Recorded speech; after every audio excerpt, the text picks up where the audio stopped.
सभा की कार्यवाही प्रारंभ की जाती है।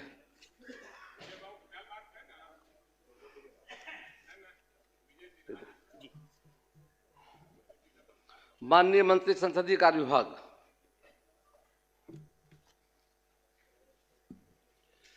अध्यक्ष महोदय, मैं प्रस्ताव करता हूं कि यह सदन बिहार विधानसभा की लोक लेखा समिति, प्राक्कलन समिति एवं सरकारी उपक्रमों संबंधी समिति के गठन वर्ष 2025-27 की शेष अवधि यथा गठन संबंधी अधिसूचना निर्गत होने की तिथि से 31 मार्च 2027 तक के लिए बिहार विधानसभा की प्रक्रिया तथा कार्य संचालन नियमावली के नियम क्रमशः 237(1), 240(1) एवं 241(1) के परंतुक के तहत निर्वाचन प्रक्रिया को शिथिल कर अध्यक्ष बिहार विधानसभा उन समितियों के सदस्यों का मनोनयन करें। प्रश्न यह है कि यह सदन बिहार विधानसभा की लोक लेखा समिति, प्राक्कलन समिति एवं सरकारी उपक्रमों संबंधी समिति के गठन वर्ष 25 से 27 की शेष अवधि तथा गठन संबंधी सूचना निर्गत होने तिथि से 31 मार्च 27 तक के लिए बिहार विधानसभा की प्रक्रिया तथा कार्य संचालन नियमावली के नियम क्रमशः 237(a), 240(a) एवं 241(a) के परंतु के तहत निर्वाचन प्रक्रिया को शिथिल कर अध्यक्ष बिहार विधानसभा उन समितियों के सदस्यों का मनोनयन करें। जो इस प्रस्ताव के पक्ष में है वह हाँ कहें, जो इस प्रस्ताव के विपक्ष में वो ना कहें। मैं समझता हूं कि पक्ष में बहुमत है, यह प्रस्ताव स्वीकृत हुआ। माननीय मंत्री संसदीय कार्य विभाग। अध्यक्ष महोदय, मैं प्रस्ताव करता हूं कि यह सदन बिहार विधानसभा की प्रक्रिया तथा कार्य संचालन नियमावली के नियम क्रमशः 237(1), 240(1) एवं 241(1) के अनुसरण में बिहार विधान परिषद से सिफारिश करता है कि वह इस सदन के लोक लेखा समिति, प्राक्कलन समिति एवं सरकारी उपक्रमों संबंधी समिति के गठन वर्ष 2025-27 की शेष अवधि यथा गठन संबंधी अधिसूचना निर्गत होने की तिथि से 31 मार्च 2027 तक 6 सदस्यों के लिए बिहार विधान परिषद से क्रमशः 4, 6 एवं 3 सदस्यों को मनोनीत करने के लिए सहमत हों तथा बिहार विधान परिषद के सदस्यों के नाम इस सदन को सूचित करें। प्रश्न यह है कि यह सदन बिहार विधानसभा की प्रक्रिया तथा कार्य संचालन नियमावली के नियम क्रमशः 237(a), 240(a) एवं 241(a) के अनुसरण में बिहार विधान परिषद से सिफारिश करता है कि वह इस सदन के लोक लेखा समिति, प्राक्कलन समिति एवं सरकारी उपक्रमों संबंधी समिति के गठन वर्ष 25 से 27 की शेष अवधि तथा यथा गठन संबंधी सूचना निर्गत होने की तिथि 31 मार्च 27 तक 7 सदस्यों के लिए बिहार विधान परिषद से क्रमशः 4, 6 एवं 3 सदस्यों को मनोनीत करने के लिए सहमत हों तथा बिहार विधान परिषद सदस्यों के नाम इस सदन को सूचित करे। जो इस प्रस्ताव के पक्ष में हाँ कहें, जो इस प्रस्ताव के विपक्ष में ना कहें। मैं समझता हूं कि पक्ष में बहुमत है, यह प्रस्ताव स्वीकृत हुआ। प्रभारी मंत्री सामान्य प्रशासन विभाग। अध्यक्ष महोदय, मैं भारत के संविधान के अनुच्छेद 323(2) के तहत बिहार लोक सेवा आयोग का वर्ष 2023-24 एवं 2024-25 का वार्षिक प्रतिवेदन की एक प्रति को सभा पटल पर रखता हूं। प्रभारी मंत्री जल संसाधन विभाग।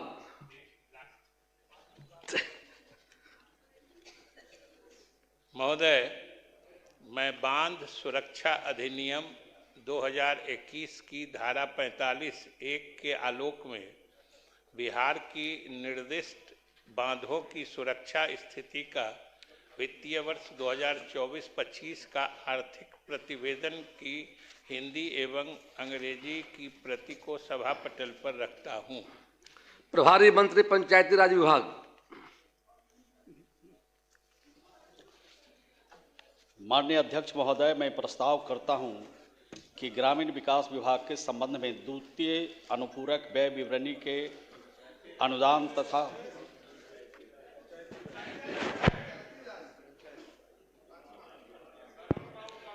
अध्यक्ष महोदय, मैं बिहार पंचायत राज अधिनियम 2006 की धारा 146(2) के आलोक में बिहार राज्य निर्वाचन आयुक्त नियुक्ति एवं सेवा शर्त संशोधन नियमावली 2025 की एक प्रति सभा पटल पर रखता हूं।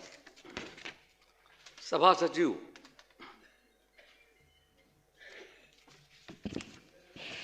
अध्यक्ष महोदय, बिहार विधानसभा की प्रक्रिया तथा कार्य संचालन नियमावली के नियम 267 के अंतर्गत मुझे प्रतिवेदित करना है कि विभिन्न विषयों के संबंध में पटल पर रखे गए विवरण के अनुसार 6 याचिकाएं प्राप्त हुई हैं।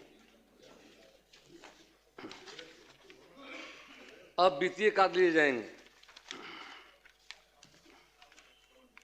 माननीय सदस्यगण, वित्तीय वर्ष 25-26 के द्वितीय अनुपूरक व्यय विवरण में सम्मिलित अनुदानों के मांगों का व्यवस्थापन होगा।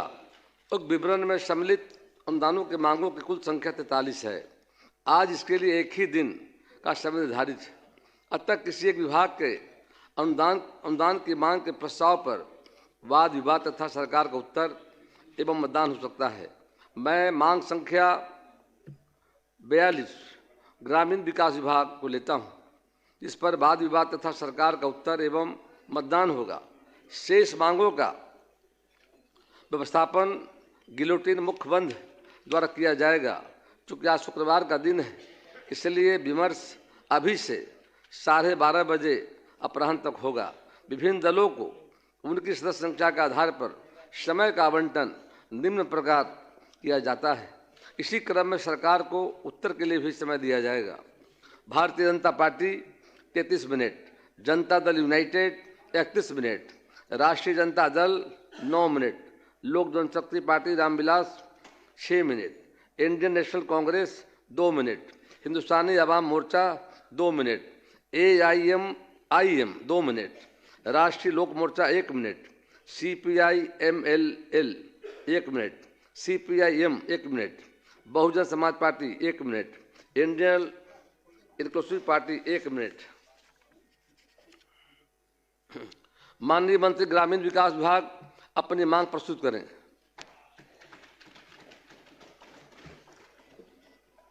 माननीय अध्यक्ष महोदय, मैं प्रस्ताव करता हूं कि ग्रामीण विकास विभाग के संबंध में द्वितीय अनुपूरक व्यय विवरण के अनुदान तथा नियोजन की मांग की अनुसूची में सम्मिलित योजनाओं के लिए 31 मार्च 2026 को समाप्त होने वाले वर्ष के भीतर भुगतान के दौरान जो व्यय होंगे उसकी पूर्ति के लिए बिहार विनियोग संख्या 2 अधिनियम 2025 एवं बिहार विनियोग संख्या 3 अधिनियम 2025 के उपबंध के अतिरिक्त 24,050 करोड़ 4,79,000 रुपये से अनधिक अनुपूरक राशि प्रदान की जाए। यह प्रस्ताव राज्यपाल की सिफारिश पर किया गया है। इस मांग पर माननीय श्री आलोक कुमार मेहता, श्री राहुल कुमार एवं कुमार सभी से कटौती प्रस्ताव प्राप्त हुए हैं, जो व्यापक हैं, जिन पर सभी माननीय सदस्य विचार विमर्श कर सकते हैं। माननीय सदस्य श्री आलोक कुमार मेहता का प्रस्ताव प्रथम है। अतएव माननीय सदस्य श्री आलोक कुमार मेहता अपना कटौती प्रस्ताव प्रस्तुत करें। बिहार विनियोग विधेयक 2025 पर 10 रुपये कटौती की मांग पेश करता हूँ। 9 मिनट बोलना आपको है। आपको समय दिया गया है राष्ट्रीय जनता दल को 9 मिनट का। महोदय, नहीं बोलना चाहते हैं? अध्यक्ष महोदय, बैठ जाइए। अध्यक्ष महोदय, ये द्वितीय अनुपूरक बजट पेश किया गया है। प्रस्ताव सरकार के द्वारा पेश किया गया है। प्रथम जो बजट था, मूल बजट, उसमें लगभग 3.16 लाख करोड़ का प्रावधान था। यह बजट लगभग 92,000 करोड़ का प्रस्तावित प्रावधान है। मैं कहना चाहता हूं कि बजटीय अनुमान में कमी की वजह से और वित्तीय कुप्रबंधन की वजह से बार बार सप्लीमेंट्री बजट लाने की आवश्यकता पड़ती है। यह कोई कोरोना काल नहीं है कि विशेष परिस्थिति में तृतीय बजट पेश किया जाए और हर बजट का साइज जो है, अनुमान और जो वास्तविकता है, दोनों के बीच इतना अंतर हो जाए कि हर बजट में 1/3 के बराबर का बजट पेश किया जाए। यह ऐसा प्रतीत होता है कि जो बजट बनाया जाता है शुरू के वर्ष के शुरू में, उसमें सीरियसनेस नहीं है, उसमें सारे प्रावधानों को व्यवस्थित ढंग से विचार नहीं किया जाता, इसलिए बार बार ऐसे सप्लीमेंट्री बजट की आवश्यकता पड़ती है। बजट बढ़ाने के पीछे और भी कारण है। जैसे जो योजनाएं लागू हुई, उन योजनाओं में यदि देर होती है तो उससे वित्तीय भार सरकार पर पड़ता है। ऐसा लगता है कि यह कॉमन प्रैक्टिस हो गया है कि किसी भी योजना का बजट पास कर दो और उसके बाद समय सीमा, निर्धारित समय सीमा तक वो पूरा न करे और उसके बाद उसको एक्सटेंड करके और उसका बजट बढ़ा दो। यह ऐसा लगता है कि ठेकेदारों की जो मांग है उस पर आधारित इस तरह के प्रावधान किए जाते हैं। यह इस पर रोक लगनी चाहिए। महोदय, सरकार द्वारा द्वितीय अनुपूरक बजट मांग पेश करना यह दर्शाता है कि वित्तीय मामले में सरकार किस तरह कैजुअल अप्रोच अपना रही है। प्रथम अनुपूरक बजट मांग के बाद दूसरा अनुपूरक बजट इस बात का प्रमाण है। मूल बजट की राशि जिसमें कौन सी ऐसी परिस्थिति उत्पन्न हो गई कि बार बार बजट लाने की आवश्यकता पड़ गई। Fiscal responsibility and budget management act 2003 भी इस तरह के प्रावधान विशेष परिस्थिति में इस तरह की इजाजत देता है। इसलिए वित्तीय घाट, जो वित्तीय निर्धारित सीमा के अंदर यदि वित्तीय घाट, ये अतिरिक्त व्यय FRBM एक्ट में फिस्कल डेफिसिट वित्तीय घाटा की निर्धारित सीमा के अंदर है। अगर सकल घरेलू उत्पाद GDP के 3% की सीमा से अधिक है तो क्या आज कोरोना या इस तरह की आपदा वाला समय है? आपदा तो असमय, अभी कटाव चल रहा है, बाढ़ की स्थिति आई, लेकिन ऐसा लगता ही नहीं है कि उसके ओरिएंटेशन के हिसाब से बजट का प्रावधान किया जा रहा है। अनुपूरक बजट में संसाधन कहां से आएंगे?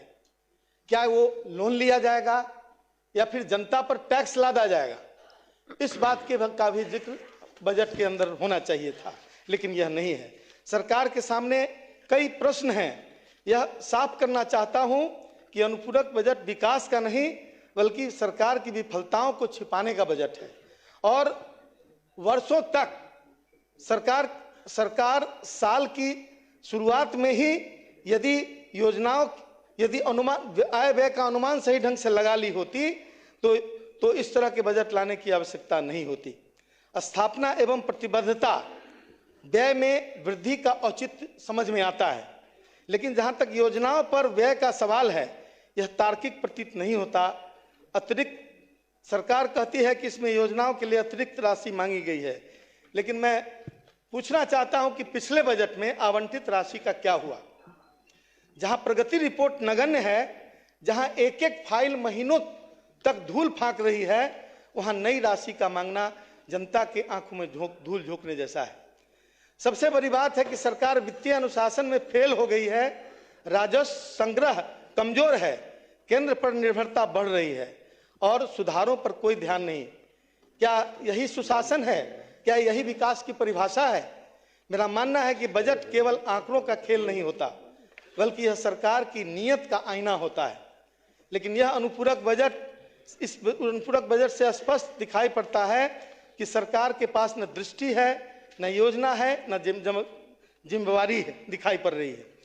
राज्य के स्कूलों के हालात खराब हैं, शिक्षकों की कमी, अस्पताल में दवाओं की सुविधा में कमी, लेकिन बजट में इन जरूरतों को बहुत प्राथमिकता नहीं दी गई है। पिछले आवंटनों का हिसाब नहीं दिया गया, न ही निगरानी व्यवस्था को मजबूत की गई, न जवाबदेही। फिर से अतिरिक्त राशि की मांग का मतलब है कि सरकार भ्रष्टाचार और लीकेज पर नियंत्रण करने में असफल है। यह बजट बाढ़, सूखा, शहरों की यातायात एवं जल प्रबंधन की समस्या, ग्रामीण सड़कों के रखरखाव पर सरकार के पास कोई ठोस उत्तर नहीं है, जबकि जनता इन्हीं मुद्दों से परेशान है।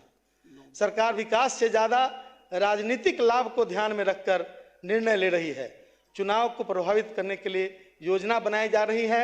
महिला रोजगार योजना स्वागत योग्य है, लेकिन महिला रोजगार योजना की सस्टेनेबिलिटी क्या होगी, उसकी फाइनेंशियल सस्टेनेबिलिटी, आगे वह कैसे चलेगा? 2 लाख रुपया आप प्रति हर महिला को कैसे देंगे? और दूसरी तरफ यह भी कहना चाहता हूं कि 1 करोड़ 30 लाख महिलाएं हैं इस राज्य में, नहीं है, लगभग 6 करोड़ से ऊपर महिलाओं की संख्या है। बाकी महिलाओं को क्या हक नहीं है कि वो भी 10-10 हजार रुपया ले? क्या उनको हक नहीं है कि वो भी 2-2 लाख रुपया ले? इस बात का जवाब सरकार को देना होगा, क्योंकि बिहार की महिलाएं, जो बची महिलाएं हैं, वो भी इस बात के लिए अपेक्षा करती है। इसलिए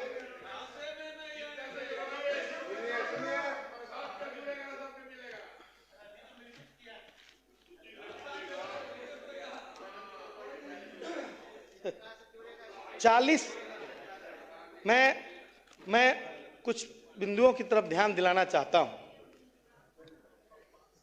40 लाख लोग बिहार में ऐसी बस्ती में रहते हैं जिनकी संख्या 100 से अधिक है, और उनकी कनेक्टिविटी अभी तक मुख्य सड़क से नहीं हो पाई। क्यों नहीं हो पाई है? क्योंकि सरकारी जमीन नहीं है, उनके पास पैसा नहीं है जमीन खरीदने के लिए। और सरकार ने, हम लोग जब सरकार में शामिल थे उसी समय ये योजना बनी थी कि हर उस तरह के मोहल्ले को सतत लीज पर जमीन लेकर और सरकार उस पर सड़क बनाएगी। कई बार चर्चा हुई और यहाँ तक कि कैबिनेट में भी इसकी चर्चा हुई। मुख्यमंत्री ने बहुत जोर देकर संबंधित पदाधिकारियों को बोला कि इसको तुरंत इंप्लीमेंट कीजिए, लेकिन आज तक वो लोग अपमान सहने के सिवा उनके पास कोई उपाय नहीं है। जमीन वालों की जमीन दूसरे लोगों की जमीन पर चलते हैं और सड़क नहीं रहने की वजह से वहां शादी ब्याह भी मुश्किल हो गया है, और जो बीच बीच में उन्हें रोका जाता है, अपमानित किया जाता है, ताकि वो उनकी निजी जमीन पर नहीं चल सके। इस तरह की समस्याएं, नल जल योजना से जुड़ी हुई समस्याएं, लाखों शिकायतें हैं। शिकायतों का बिल्कुल जो तुगलकी डिसीजन होता रहा है कि कभी पंचायत को दे दिया, कभी पीएचडी को दे दिया, और इस बीच में झूलता हुआ आम आदमी जिसके दरवाजे पर मोहल्ला का मोहल्ला ऐसा पड़ा हुआ, समाप्त हो रहा है। मोहल्ला का 1 मिनट, मोहल्ला का मोहल्ला ऐसा पड़ा हुआ है जहां पर अभी तक पाइपलाइन तक नहीं बिछी है। बैठ जाए महोदय, बुलडोजर पर मैं कुछ कहना चाहता हूं। यह बुलडोजर संस्कृति को लाने की महोदय 1 मिनट में अपने बुलडोजर संस्कृति बैठ जाइए। बिहार की माननीय सदस्य श्री मनोहर सिंह धरती के बिल्कुल विपरीत है। माननीय सदस्य श्री मनोहर सिंह की समस्याओं पर ध्यान देकर, और महोदय बुलडोजर संस्कृति को शुरू नहीं होने दिया जाए। जीविका क्या है, मैं सरकार से अनुरोध करूंगा जीविका के बारे में। माननीय सदस्य मनोहर सिंह जी, प्लीज बैठ जाइए, आपका समय समाप्त हुआ। आलोक बाबू प्लीज, समय समाप्त हो गया। माननीय अध्यक्ष महोदय, प्लीज। माननीय अध्यक्ष महोदय, बोलिए। माननीय अध्यक्ष महोदय, माननीय अध्यक्ष महोदय, यह विनियोग विधेयक लाया गया है, इसमें कई त्रुटियां हैं, और जो जनता ने जो विश्वास सरकारी दल को दिया है उस विश्वास के अनुरूप नहीं है। महोदय, अब तो जनता पछता रही है कि हम किस संगठन किस दल को बहुमत दे दिए, लेकिन महोदय अब तो लेकिन अब पछताने से क्या होगा महोदय? अब पछताने से क्या होगा? जनता पछता रही है, उससे पछताने से क्या होगा कि महोदय यह सवाल बात करने का है, टोका टोकी करने का नहीं है। तो मैं सिर्फ यह कहना चाहता हूँ कि आगे दिन पाछे गए, गुरु से किया ने हेत, अब पछताए होत क्या जब चिड़िया चुग गई खेत। तो जब पछता रही है सर, जनता पछता रही है। महोदय मैं यह कहना चाहता हूँ कि जो हमारे यहाँ अभी जो निर्वासित लोग हैं, जो विस्थापित लोग हैं, उनके समस्या के समाधान के लिए कोई प्रयास नहीं किया गया है। जो अभी कटाव है भी कट रहा है, बहुत जगह कट रहा है। हमारे क्षेत्र में भी कई जगह कटाव बाकी हो रहे हैं और हम लोगों ने प्रयास किया कि उस कटाव को रोका जाए, लेकिन उसकी भी कोई व्यवस्था नहीं हो सकी है। हमारे आपका समय समाप्त हुआ, कृपया बैठ जाएं। माननीय सदस्य श्री अख्तरुल ईमान जी, 2 मिनट। अध्यक्ष महोदय, मैं कटौती प्रस्ताव के पक्ष में बोलने के लिए खड़ा हुआ हूं। महोदय, ये सरकारी संवैधानिक कंपल्सन है कि जनता की राशि को खर्च करने के लिए असेंबली से उसका अनुमोदन कराया जाए, लेकिन ये सरकार की भी जिम्मेदारी है कि आवाम के गाढ़े खून और पसीने की कमाई से उसका उत्थान हो रहा है कि नहीं, ये देखने की जरूरत है।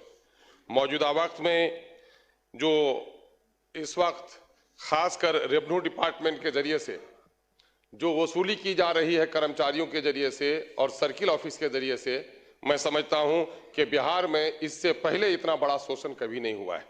मैं सरकार का आलोचक नहीं, बल्कि मैं चाहूंगा, मैं ईमानदारी के साथ अगर बोलें तो सत्ता और विपक्ष सारे लोग इस बात में सहमत हैं कि इस वक्त रेवेन्यू डिपार्टमेंट में बेइंतहा लूट हो रही है।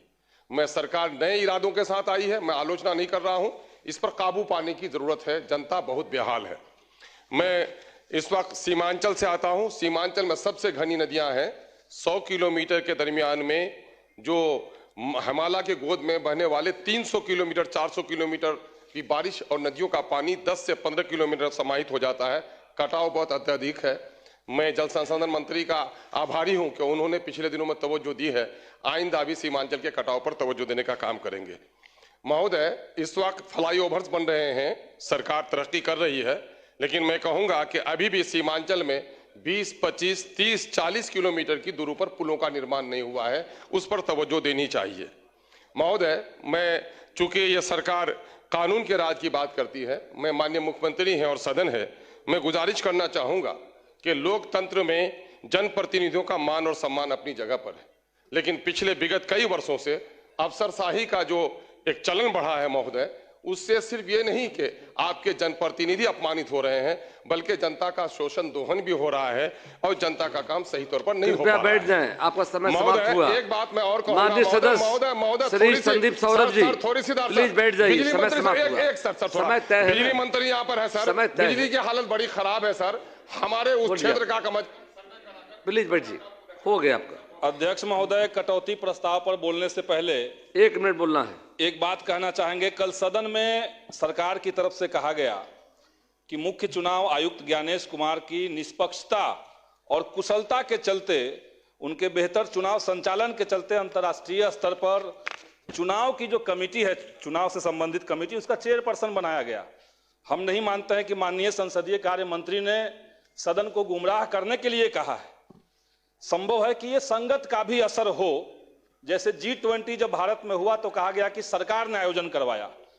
हम कहेंगे महोदय कि ये सिंपल एक प्रैक्टिस है, एक रोटेशन के तहत 2026 में भारत को मिलना था, ठीक वैसे ही जैसे आगे चल करके 2033 में वो किसी और देश को मिलना है, ट्यूनीशिया को मिलना है, वो अभी से तय है। तो सदन को गुमराह न किया जाए। दूसरी बात हम कहेंगे महोदय कि कल हमने जब कहा था तो माननीय मंत्री जी ने कहा कि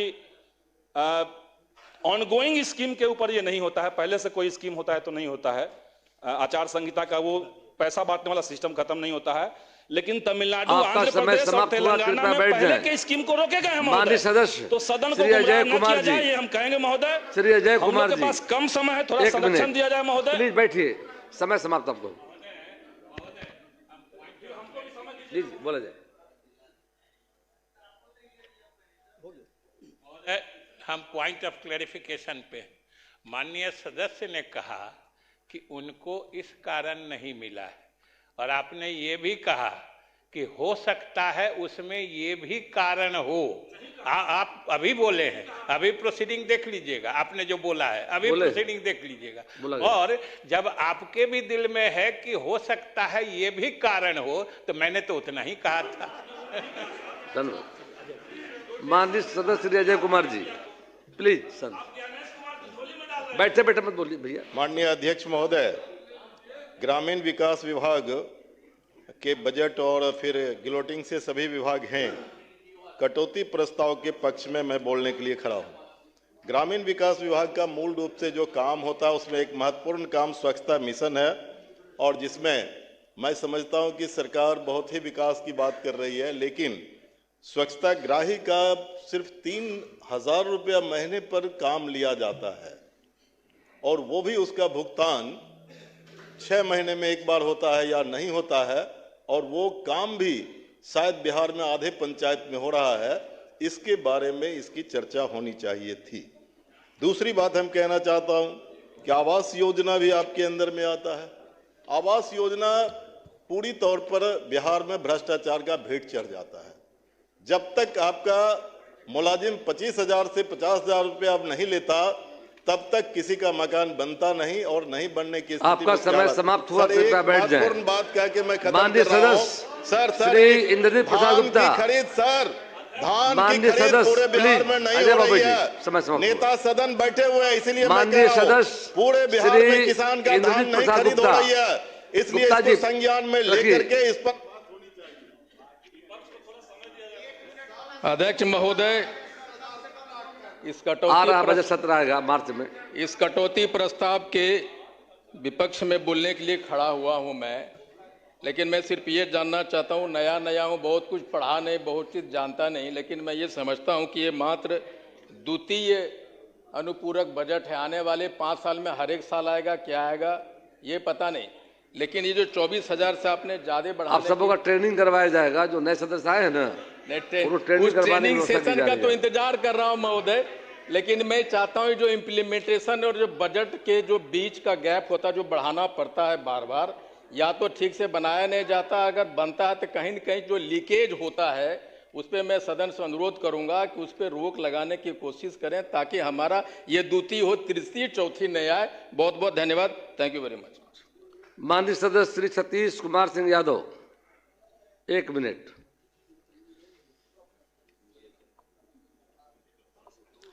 धन्यवाद अध्यक्ष महोदय जी, और मैं अपनी नेता सुश्री बहन कुमारी मायावती जी को भी आभार प्रकट करते हुए अपनी बात को शुरू करता हूं। महोदय, प्रधानमंत्री आवास योजना के तहत इसका इम्प्लीमेंट और अच्छे से अगर हो तो जो भी गरीब समाज के लोग हैं, सौर समाज के लोग, उन लोगों को भी बेहतर ढंग से जो है आवास योजना में सम्मिलित किया जाए। और साथ ही स्वच्छता के अंदर जो है माननीय अध्यक्ष महोदय जी, शौचालय का निर्माण जो भी पहले हुआ है तो बहुत सी उसमें लूट घसोट भी है, उसको जांच करके हर जगह शौचालय के निर्माण को भी बेहतर ढंग से महोदय इसको इम्प्लीमेंट कराया जाए। और साथ ही महोदय, ये विभाग की बात नहीं है, लेकिन हमारे यहाँ रामगढ़ विधानसभा में दुर्गावती नदी और करनासा नदी के तट पर बसे गांव बहुत से कटाव के कारण खतरे में है सर, तो उसका भी सर जांच करके उस कटाव को रोकने का उपाय किया जाए महोदय। मैं बस यही कह के अपनी बात को खत्म करता हूं, धन्यवाद। माननीय सदस्यगण, अब सरकार का उत्तर होगा। माननीय मंत्री ग्रामीण विकास विभाग।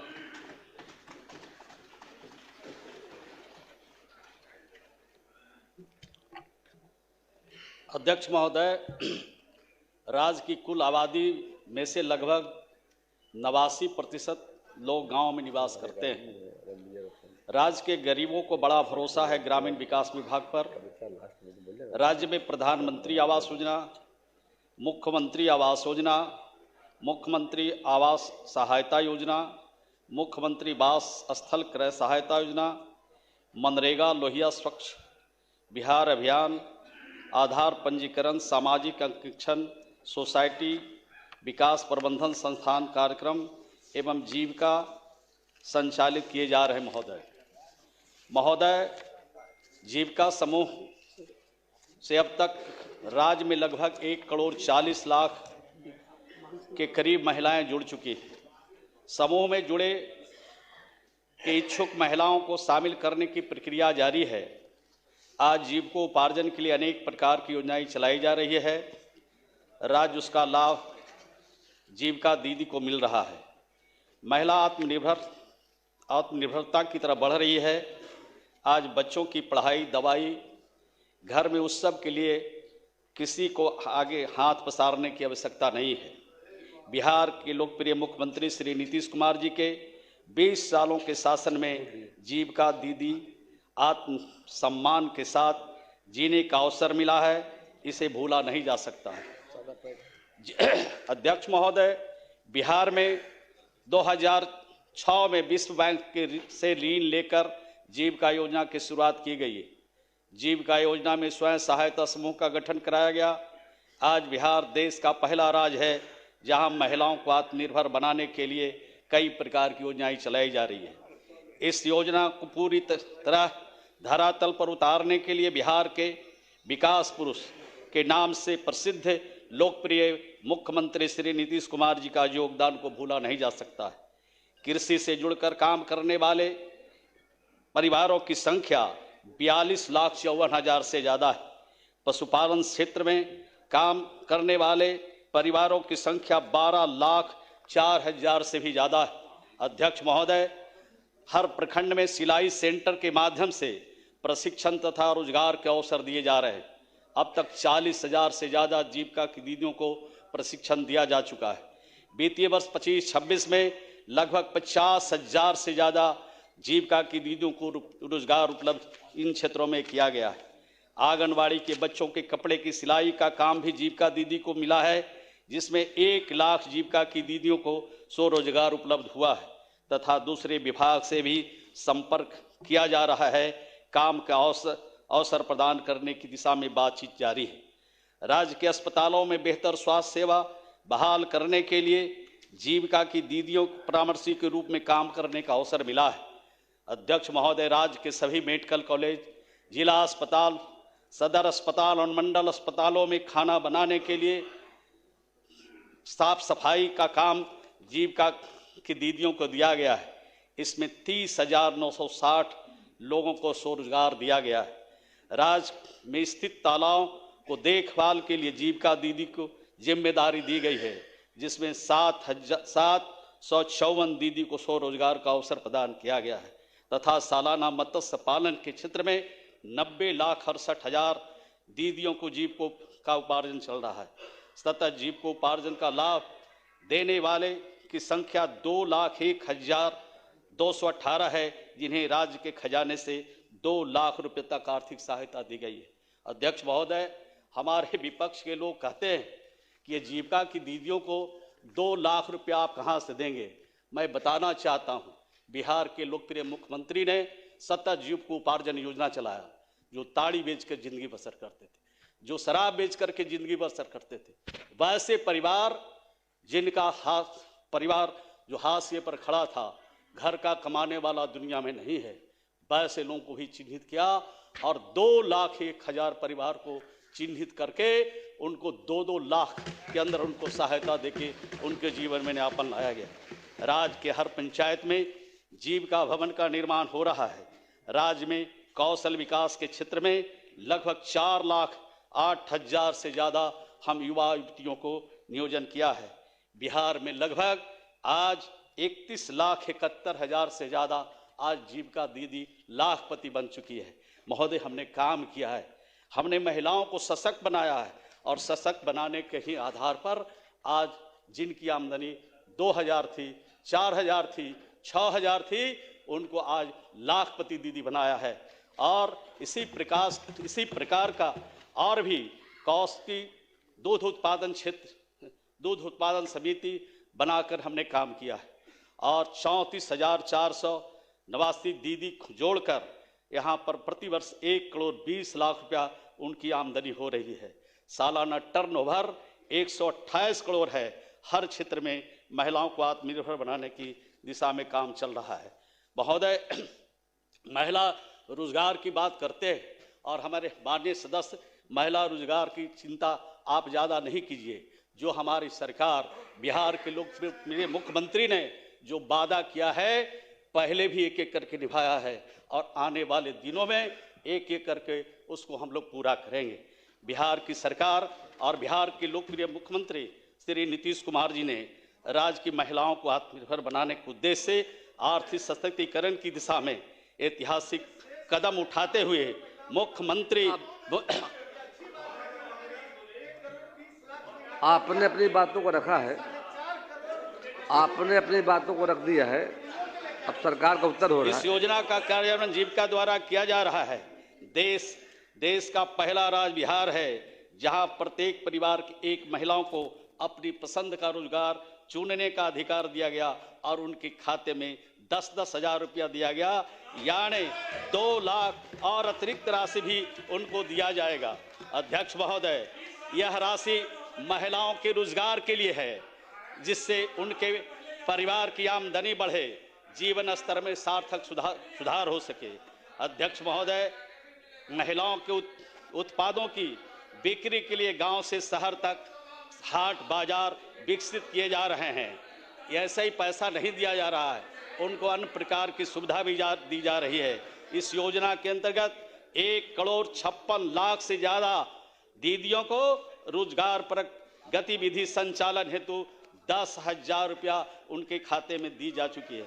अध्यक्ष महोदय, जीविका राष्ट्रीय स्तर पर सामुदायिक संगठन एवं स्वास्थ्य संपोषण तथा स्वच्छता के लिए संसाधन नेशनल रिसोर्स ऑर्गेनाइजेशन के रूप में भी कार्य कर रही है। इस राज्य की दीदी दूसरे राज्य में भी जाकर के वहां पर प्रशिक्षण देने का काम कर रही है।